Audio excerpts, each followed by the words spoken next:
Good morning, everyone. It is time today to learn and understand the second part of the chapter Lost Spring Stories of Stolen Childhood, written by Anis Jung. This part depicts the state of penury the bangle makers of Firozabad have to live in. It means that the people who are indulged in bangle making are forced to live a life of extreme poverty, helplessness to follow traditional occupations. They are compelled to follow the traditional occupation of bangle making. They are helpless as they have no choice or option. The chapter condemns the social evil of child labor. The children living in those families of Firozabad have to face the evil of child labor. They are forced to work in dingy cells devoid of water and air, and they have to go through mind-numbing toil. They have to work from early in the morning till late at night. And finally, vicious circle of middlemen. The middlemen, just like politicians, bureaucrats, take advantages of these poor people clearly and fully. Let us know what happens in the story. The narrator met Mukesh, who belongs to a family of bangle makers in Firozabad. As in the first part, the narrator met a boy whose name was Saib Alam. In the second part, she met a boy named Mukesh, and he belongs to a bangle making family in Firozabad. He wants to be his own master. He doesn't want to be indulged himself in the occupation of making bangles, and every other family in Firozabad is engaged in the occupation of making bangles. The narrator came to know that there are 20,000 children who are compelled to work in glass furnaces with high temperature, in dingy cells without air and water. They know nothing about rights.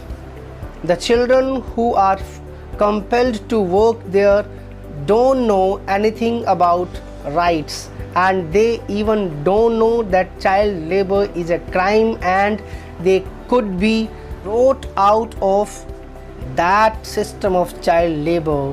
And they don't know that there is a rule that disallows the child labor, and this type of system actually deprived those children of their basic fundamental right of getting themselves educated, and they are unaware of rules like them. And Mukesh is one of them. Mukesh is one of those 20,000 children, and he volunteers to take the narrator to his half-built shack, and he feels happiness when the narrator gets agreed to accompany him to his home that he says is being rebuilt. And there the narrator came to know about the tradition of wailing, and it has been displayed through the character of a member of that family who was a young daughter-in-law in that family. She has to cover her face before the elders of the family, and in this case there was Mukesh's father, an improvised bangle maker, and he has failed to renovate his house. Instead of working as a tailor first, then as a bangle maker, he was not able to renovate his house in spite of working so hard, and all he has managed to do is teach them what he knows, and he knows only the art of making bangles.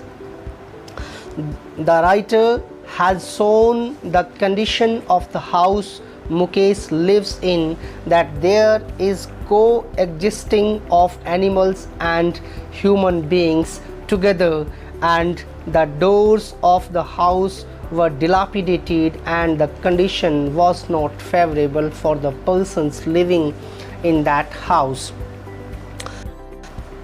Mukesh's father's taking part in bangle making has been called his destiny by Mukesh's grandmother, because after taking birth in the family of bangle makers, he has seen nothing but bangles, and he has also accepted that a God-given lineage can never be broken. The author explains next what Firozabad is known for. It is known for bangles only. So bangles of all colors can be seen lying in unkempt yard of every house in Firozabad. Then the writer explains the hardships people have to face while working in bangle making industry. They have to sit in dark apartments, and they have to work there in the darkness and welding pieces of colored glasses into circles of bangles, and working there their eyes get more adjusted to dark than to light outside, and most of the young men go blind before they become adult. Now the narrator explains that Savita, a young girl, keeps soldering the pieces of glass, sitting along with an elderly woman, and her hands works mechanically like a machine, and she doesn't know the sanctity of the bangles she helps make. And it is explained by the narrator that the day will come when her hands will be dyed red with henna, and red bangles will be rolled on her wrist, and she will become a bride. Bangle makers have no money to start anything else or anything new, and the cry of not having money rings in each house in Firozabad. It seems that years of mind-numbing toil has killed all initiative and the ability to dream for them. When the narrator asked a group of young men who have fallen into the vicious circle of middlemen why they don't organize themselves into a cooperative, they answered in fear that if they will do so, they will be hauled up by the police, beaten and dragged to jail for doing something illegal. There is no leader to guide them, and in absence of any leader, they keep on talking endlessly, and their discussion moves from poverty to apathy, to greed and to injustice. It means they talk about their poverty and they are indifferent, they are not willing to do anything new, and their greed forces them to work and to keep on working in the same occupation, and they talk about the injustice they are. The narrator comes to know of two words.